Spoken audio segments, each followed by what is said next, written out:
যে আমাৰ ল'ৰা ছোৱালীবিলাকৰ যাতে আমি থাকিব পাৰোঁ আমার সমাজের যাতে আমি আমি বিচারি জাতি ধর্ম বর্ণ ভাষা নির্বিশেষে আমার রাষ্ট্রীয়বোধ আমার রাষ্ট্রীয় এলাকাগুলি যাতে আরো শক্তিশালী হয় আমি যাতে ভয় শঙ্কা পৰিবেশৰ পৰা মুক্ত হৈ আমি মিলা প্ৰীতিৰে সকলোৱে থাকিব পাৰোঁ আমার মন্দির অপমান সকল মন্দিরের ইমাম সাহেব যাতে সুবিধা পায় তারা তারা গ্রহণ অনুযায়ী প্রতিটি মন্দিরের ইমাম সাহেব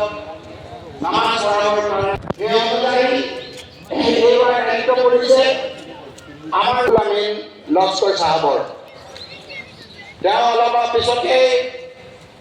আমাৰ নামাজৰ নিয়ম